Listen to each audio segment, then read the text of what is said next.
Antoine Caron, bonjour. Vous êtes sous-directeur de la qualité du développement durable dans la construction à la DHUP, direction de l'habitat, de l'urbanisme et des paysages.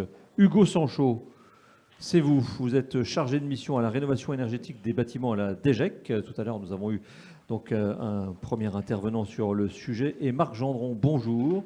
Vous êtes le délégué général d'AT, c'est l'association Technique, Énergie, Environnement. Et donc derrière, eh bien, nous verrons d'autres intervenants. Je les présenterai sur l'estrade et je vous demanderai de reprendre place dans la salle. Et s'il y a des questions, eh bien, on verra par le jeu des chaises musicales comment nous procéderons. Alors Antoine Caron, cette table ronde, c'est la rénovation globale. Ça a déjà été un petit peu comme ça, par petites touches abordées par les différents intervenants.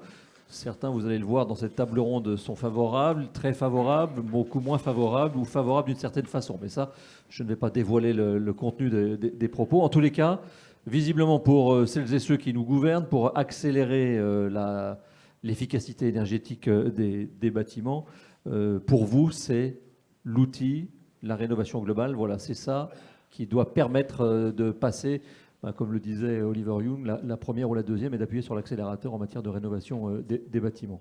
Je vous laisse prendre la main. Si vous avez des slides, j'ai des slides, le bouton vert, et voilà, vous avez le retour face à vous. Ah oui, très bien. Très bien. Bon, bonjour à tous. Voilà, je m'appelle Antoine Caron. Merci beaucoup pour cette invitation et je suis ravi d'être parmi vous aujourd'hui.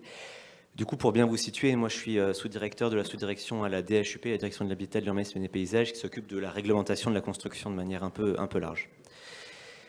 Donc, on m'a demandé de vous parler aujourd'hui de rénovation globale et puis plus largement des actualités réglementaires dans le domaine de la construction neuve et de la rénovation. Donc je commence par un petit rappel, mais j'ai vu qu'il y avait Olivier David de la DGEC ce matin comme intervenant, donc oui. Il a dû présenter ça déjà de manière détaillée. Mais du coup, aujourd'hui, les consommations énergétiques, enfin le bâtiment représente 45% de la consommation d'énergie finale en France, donc c'est effectivement très important, près de 30% des émissions de gaz à effet de serre. Donc évidemment, c'est un secteur absolument majeur qu'il convient de décarboner. Là, donc, c'est les trajectoires de la stratégie nationale bas carbone, la dernière SNBC. On voit qu'en termes d'émissions de gaz à effet de serre en équivalent CO2 du secteur du bâtiment, donc on voit qu'on part à peu près d'une centaine de millions de tonnes de CO2 équivalent émis chaque année et que l'objectif, c'est d'arriver à quasiment zéro en 2050, enfin 5, mais du coup de diminuer d'un facteur 20, enfin d'arriver à peu près à zéro en 2050 au niveau de ces émissions du secteur du bâtiment pour donc accompagner l'objectif plus large de neutralité carbone à cet horizon. Donc évidemment, c'est un enjeu absolument majeur. Sur les pompes à chaleur, donc j'ai vu un graphique à peu près équivalent d'un intervenant précédent, mais du coup... Ça tombe bien, tombe bien. C'est toujours mieux. Le constat, c'est que notamment sous l'impulsion de la réglementation thermique 2012, les ventes de pompes à chaleur... Donc là, en fait, j'ai vu en bas que le titre du graphique avait sauté, mais en gros, c'est les ventes annuelles de pompes à chaleur sur le neuf et l'existant. Je parle de la RT 2012, mais c'est plus large que sur le neuf. Et donc, sous l'impulsion notamment de la RT 2012, mais également d'un certain nombre d'aides publiques à l'investissement, MaPrimeRénov', le CITU avant cela, etc., on a constaté donc un développement massif des ventes de pompes à chaleur donc, qui ont à peu près été multipliées par 3 entre 2013 et aujourd'hui, 2020. Ce qu'on constate dans le neuf, en application de la RT 2012, c'est que les pompes à chaleur sont très développées dans les maisons individuelles. Elles représentent 65% sur des données entre 2017 et 2019 de l'Observatoire de la performance énergétique. Elles représentent 65% dans les maisons individuelles du chauffage et 85% de l'eau chaude sanitaire. Par contre, sur le logement collectif, on est à des chiffres bien plus faibles. On est à moins de 10% sur le chauffage et une quinzaine de pourcents sur l'eau chaude sanitaire. Donc il y a un enjeu, et j'y reviendrai, mais un enjeu aussi à voir comment est-ce qu'on peut améliorer et développer des technologies qui puissent aussi répondre aux besoins sur le logement collectif. Voilà sur cette slide. Donc pour dire donc la RT 2012 a quand même fortement favorisé la décarbonation du secteur du bâtiment et en particulier dans les maisons individuelles le développement des pompes à chaleur. et donc a pris le relais de la RT 2012 tout récemment, la réglementation environnementale 2020, la RE 2020 que ma sous-direction a pilotée. Donc c'est une réglementation innovante dans le sens où c'est la première fois qu'on fixe, et puis je crois que c'est une des premières réglementations en Europe, si ce n'est la première. Alors je ne veux pas dire la première parce qu'il y en a peut-être quelques autres également, mais vraiment on est parmi les premières en tout cas, avec des seuils réglementaires, donc des exigences réglementaires en matière de carbone. Évidemment, des exigences également très fortes en matière de performance énergétique qui sont significativement renforcées par rapport à la RT 2012, mais en plus, on a des exigences en carbone qui sont, elles, progressives. C'est-à-dire qu'il y a un premier seuil, donc la RE 2020 est applicable en France depuis le 1er janvier 2022 pour les bâtiments d'habitation, à partir du 1er juillet 2022 pour les bâtiments de bureaux et d'enseignement, et puis à partir de, plus tard pour les autres types de bâtiments tertiaires.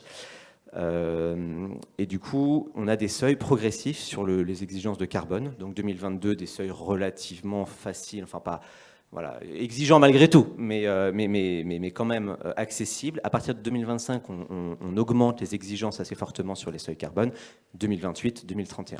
Et donc il y a un fort enjeu, notamment parce que la PAC répond bien à ces exigences carbone, notamment sur ce qu'on appelle le IC énergie, donc l'impact sur le changement climatique de vraiment les consommations d'énergie. Mais il y a un fort enjeu sur tout ce qu'on appelle IC, donc vraiment les aspects carbone, de voir comment est-ce qu'on peut passer aux étapes d'après, donc 2025, 2028, etc. Et notamment, j'en ai parlé, dans le logement collectif, où là, il y aura un vrai défi et des vrais enjeux à partir de 2025, et puis encore en plus à partir de 2028. Et puis évidemment, comme on l'a constaté sur RT 2012, finalement, le développement de ces technologies dans le neuf a aussi un impact sur la rénovation, avec des technologies qui se démocratisent, entre guillemets, qui se généralisent. Donc c'est aussi ça qu'on peut attendre. Ce que j'ai pas dit, mais comme la RE 2020 n'est pas dogmatique, entre guillemets, c'est-à-dire qu'on se fixe des exigences de résultats en termes d'énergie, en termes de carbone, et après on laisse vraiment beaucoup de souplesse aux acteurs pour parvenir, enfin il y a relativement peu d'exigences de moyens, donc on laisse quand même beaucoup de souplesse aux acteurs pour parvenir à atteindre ces exigences qui sont pour le coup vraiment fortes en matière d'énergie et de carbone.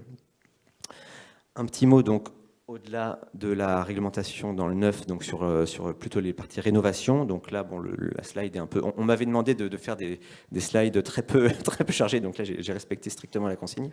C'est bien. Mais vous pouvez développer. C'est ça. Donc la loi climat résilience qui a été promulguée l'été dernier, comme vous savez, qui est une loi très ambitieuse en matière de développement de l'écologie dans la vie des Français au quotidien. Et puis en matière de bâtiments, il y a pas mal de choses sur la rénovation. Avec en particulier l'intégration dans ce qu'on appelle la décence des logements de critères de performance énergétique.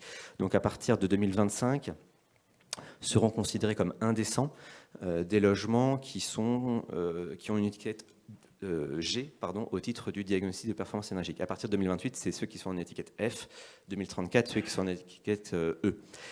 Et donc, ça veut dire que du coup, pour les propriétaires bailleurs, parce que ça a un impact direct pour la location de ces logements, avec derrière le juge qui peut même aller jusqu'à imposer des travaux de rénovation énergétique quand le respect de ces étiquettes n'est pas, enfin quand ces étiquettes ne sont pas respectées. Donc évidemment, ça a un impact fort et ça va conduire naturellement les propriétaires bailleurs à mener des travaux de rénovation énergétique de leur logement s'ils souhaitent continuer à les louer dans les mêmes conditions. Il y a également une obligation de réalisation d'un audit réglementaire énergétique qui devrait entrer en vigueur à partir du 1er septembre 2022. Là, les textes d'application devraient sortir très prochainement. Et donc l'idée c'est que cet audit soit réalisé. Alors par ailleurs il y a plein d'audits qui sont réalisés à la demande des propriétaires ou des locataires évidemment, mais là l'idée c'est que cet audit soit réalisé au moment de la mutation, donc au moment où un bien est vendu, il y a un audit qui est réalisé parce que le sous-jacent derrière étant qu'évidemment une mutation est un bon moment pour réaliser des travaux. Et donc cette loi définit également ce qu'on appelle la rénovation performante et ainsi que la rénovation globale ou performance globale. Pour être une rénovation performante, au titre de la loi climat résilience, il faut atteindre l'étiquette B du DPE ou quand on part de loin, de F ou G, atteindre l'étiquette C. Et en plus, donc, la loi définit un certain nombre de catégories de travaux, les murs, l'isolation, etc. Et il faut avoir étudié l'ensemble, donc il faut que la rénovation, pour être performante, ait étudié l'ensemble des aspects qui peuvent avoir un impact sur la performance énergétique du logement. Et on ajoute l'adjectif global, donc performance globale, si en plus cette rénovation est faite dans un laps de temps relativement resserré, de l'ordre de 2 ans. Enfin, en tout cas, la loi dit que c'est pas moins que 2 ans. Et par ailleurs, mais ça je crois que mon collègue de la DGEC, Hugo Sancho, y reviendra, donc il y a une mise en place de France Rénov à partir du 1er janvier 2022. Très rapidement, je vous parle d'une réglementation nouvelle en France qui est très importante également, qui touche les bâtiments tertiaires. Ça s'appelle l'éco-énergie tertiaire, vous connaissez peut-être ça aussi sous le nom de décret tertiaire. C'est une réglementation assez innovante, il y a assez peu de pays en Europe qui réglementent vraiment les activités tertiaires. Il y a très peu d'exceptions, hein, en plus dans cette réglementation, c'est vraiment un périmètre d'assujetti très très large. Et l'idée c'est que la loi impose, donc soit si vous partez de loi entre guillemets, donc ce qui est le cas de la petite pile qu'on voit en haut, là, le cas numéro 1, bâtiment peu performant. Si vous partez de haut en termes de consommation d'énergie, vous devez diminuer votre consommation de 40% en 2030, 50% en 2040 et 60% en 2050. Par contre, évidemment, comme ça s'applique à tous les bâtiments, y compris ceux qui ont été construits il y a 2-3 ans, qui sont, eux, relativement performants, en tout cas, il faut espérer, eh bien, on ne peut pas leur imposer les mêmes réductions de consommation d'énergie en pourcentage, et du coup on va fixer des niveaux, ce qu'on appelle des valeurs absolues performantes du coup à atteindre, et du coup il y aura le choix pour les assujettis entre atteindre une baisse relative par rapport à leur consommation précédente ou une valeur absolue. Et donc ça c'est une rénovation qui est très ambitieuse, qui est très importante, hein. On parle beaucoup de logement, on parle beaucoup de résidentiel, mais c'est vrai que c'est important aussi de traiter les autres activités sur l'existant, parce que sur le neuf, évidemment, il y a la réglementation sur le neuf. Voilà, sur ce slide. Et dernier slide, et j'en termine. 2 points, donc France Rénov. Oui. Voilà, des actualités assez fortes.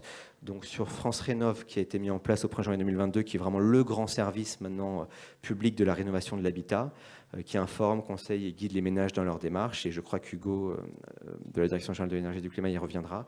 Et puis donc le plan de résilience économique et sociale, hein, qui a été annoncé il y a une dizaine de jours, enfin ou la semaine dernière, qui contient un certain nombre de mesures. Il y a un volet sur le BTP et qui contient un certain nombre de mesures de soutien. Et là également, Hugo y reviendra. Voilà, j'en ai terminé.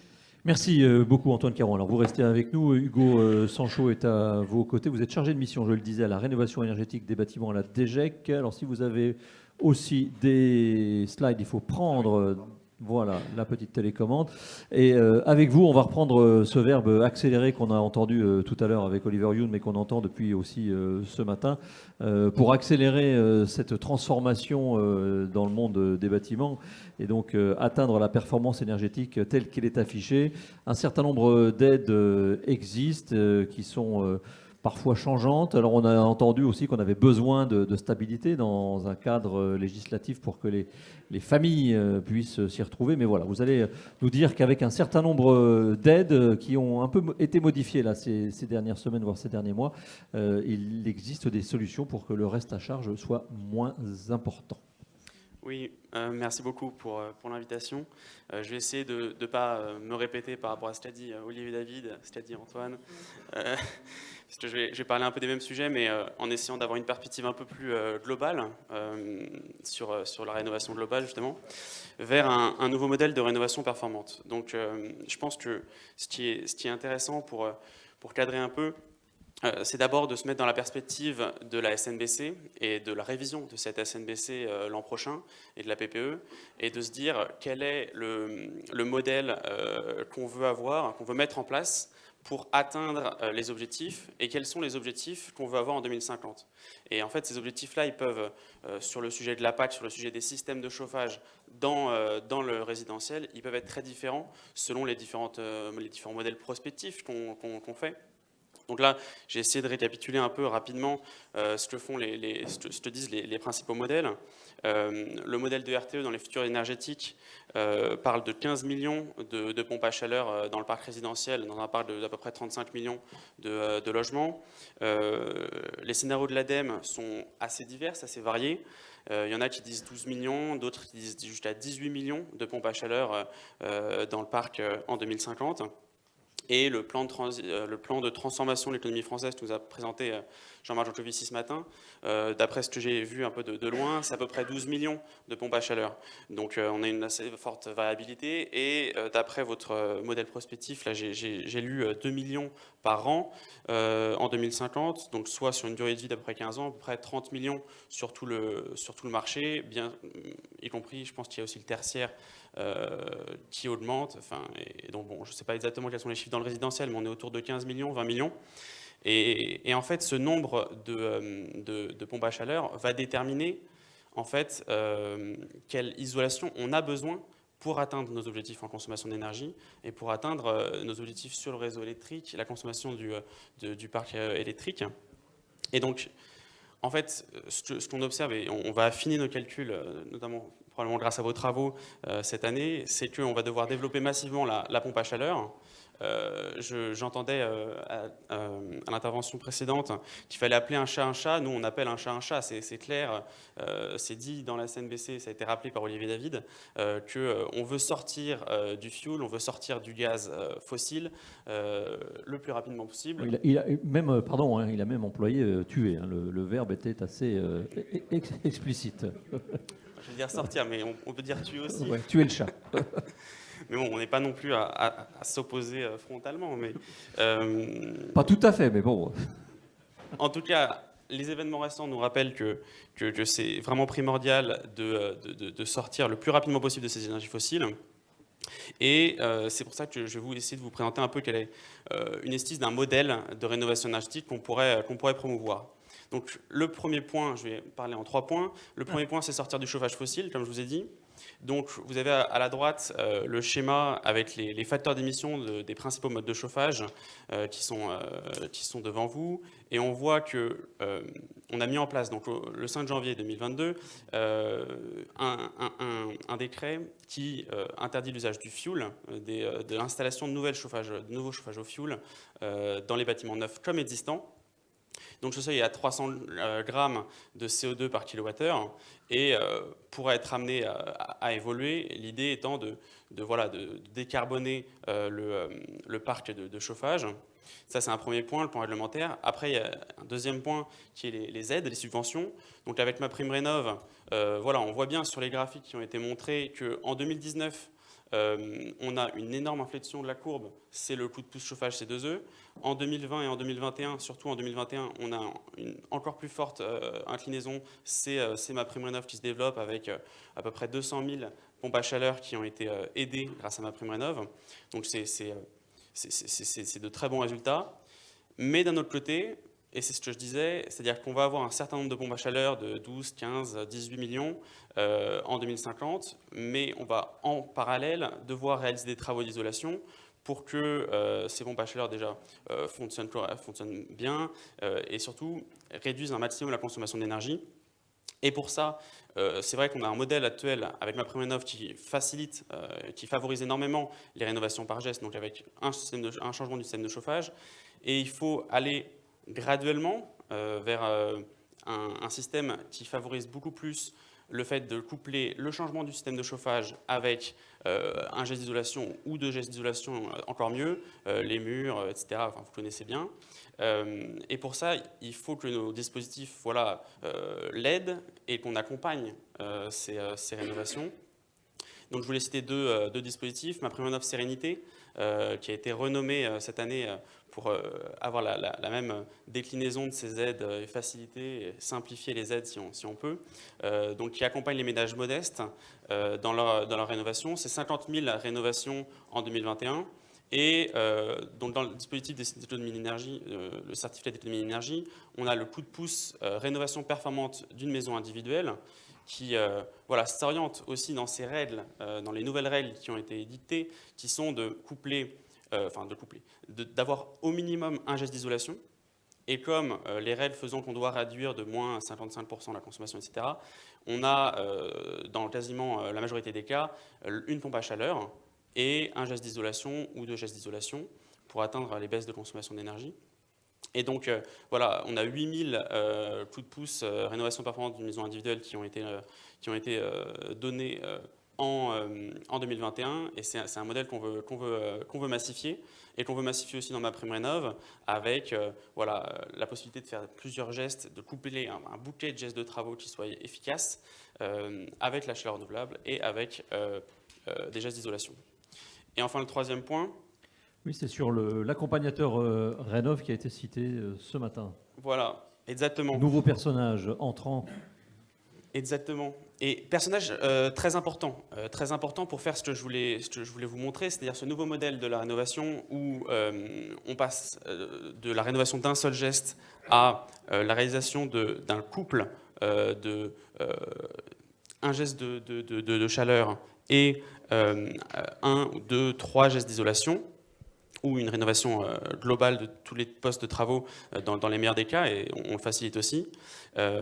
Ces rénovations sont facilitées et le seront encore plus avec l'accompagnateur Rénov', qui doit s'occuper des aspects techniques, des aspects sociaux, des aspects financiers, des aspects administratifs, doit être vraiment le petit déclic qui permet à des ménages de faire une rénovation plus performante que ce qu'ils pensaient au départ, et d'accompagner les ménages dans des rénovations qui sont bien réalisées du début à la fin, j'ai envie de dire, jusqu'à la réception des travaux. Donc, le décret sur l'accompagnateur Rénov' va être publié dans les tout prochains jours, comme l'a dit Olivier David.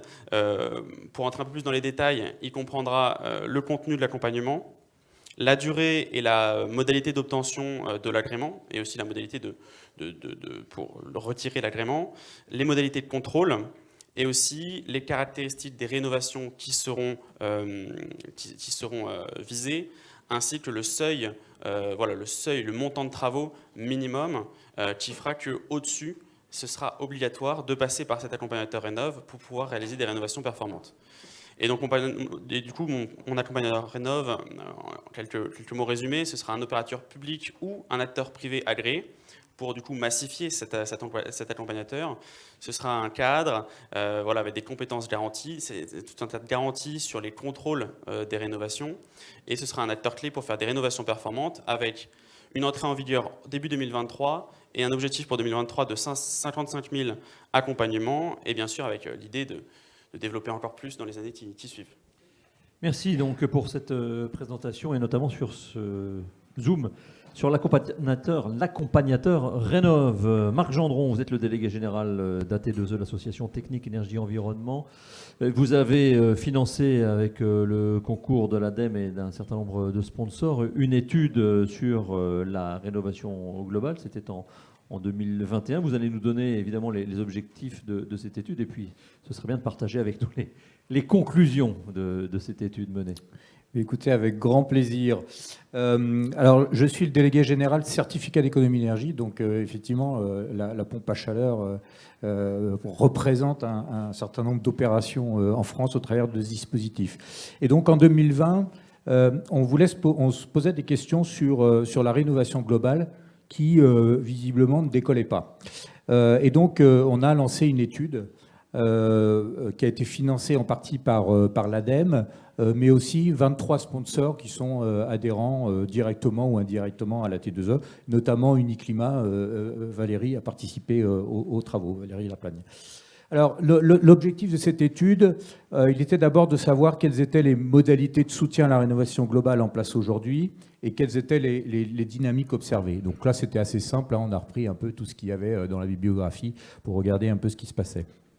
Ensuite, on voulait savoir comment le marché de la rénovation globale était structuré, quels étaient les acteurs en présence, comment se répartissait la chaîne de valeur sur cet écosystème, les barrières à l'entrée, se dire qu'est-ce qui fait que ça bloque sur cette rénovation globale, et puis quelles solutions d'ordre technique, organisationnel, financier peuvent être actionnées pour développer cette rénovation globale. Et donc on a réalisé cette étude qu'on a retenu pour cette étude ENEA, qui s'était associée avec le CSTB, parce qu'en fait, cette étude donc, est passée d'abord par une synthèse des études, analyses technico-économiques déjà réalisées, parce qu'il y a une bibliographie qui est assez impressionnante sur ce sujet de la rénovation globale. Ensuite, on a procédé à une campagne d'interview Donc on a mené 40 interviews sur l'ensemble de cet écosystème. Et puis le CSTB nous a fait des modélisations de cas concrets, techniques, sur la base de 4 maisons individuelles et de deux collectifs, logements collectifs. Et donc, je vais vous donner... Je vais boire d'abord un coup.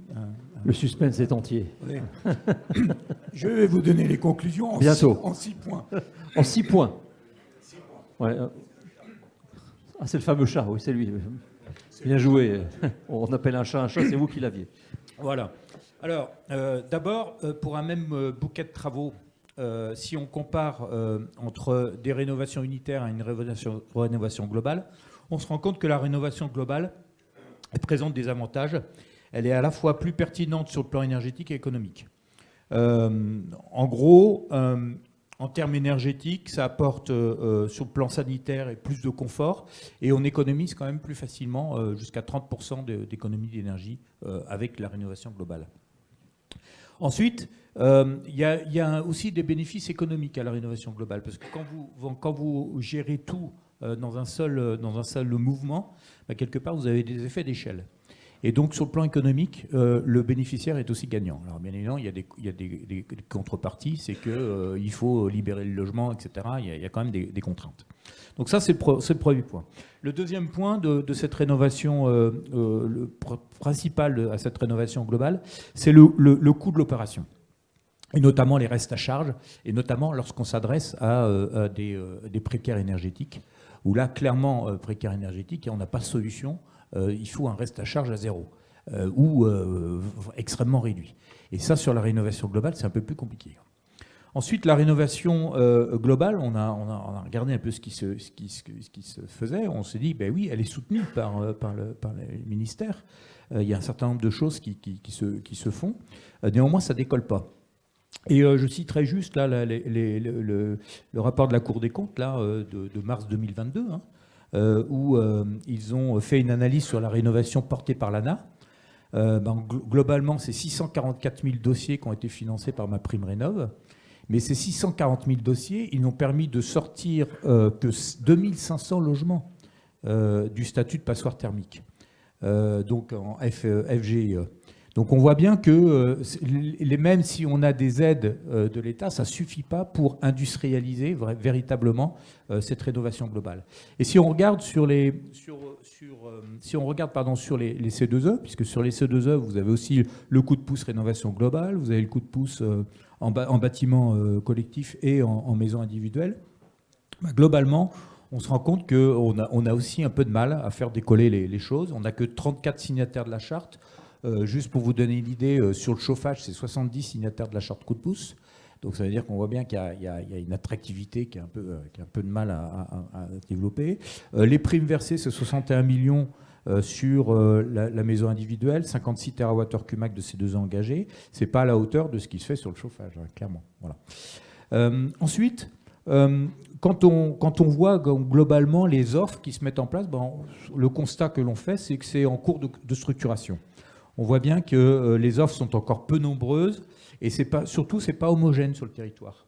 Il y a vraiment des acteurs qui se développent sur la rénovation globale et donc qui se développent très fortement sur un territoire, mais pas à côté. Et puis, globalement, quand on analyse ces offres, on peut voir apparaître 3 modèles d'affaires dans les grandes lignes. Premier modèle d'affaires, c'est les groupements d'artisans. Donc là, vous avez un artisan qui prend le lead et qui va regrouper ses collègues et ils vont traiter ensemble cette rénovation globale. Le deuxième axe, c'est la constitution d'une offre de rénovation globale. Donc c'est une entreprise qui propose une offre individuelle. Généralement, c'est une entreprise générale du bâtiment qui est en capacité de mobiliser tous les corps de métier pour travailler sur la rénovation globale. Et puis, dernière offre qui est en train de se développer très fortement. Alors, c'est très lié aussi aux modèles d'affaires qui sont déjà disponibles sur les certificats d'économie d'énergie. C'est l'offre d'ensemblier. Donc, des acteurs qui intègrent toute la chaîne de valeur et qui vont constituer une offre de rénovation globale.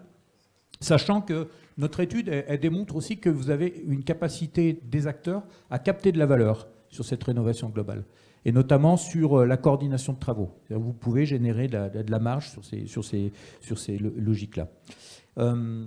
Voilà. Ensuite, qu'on a regardé quand même la PAC, parce qu'on s'est dit c'est quand même un point important, puis je savais que j'allais être invité aujourd'hui.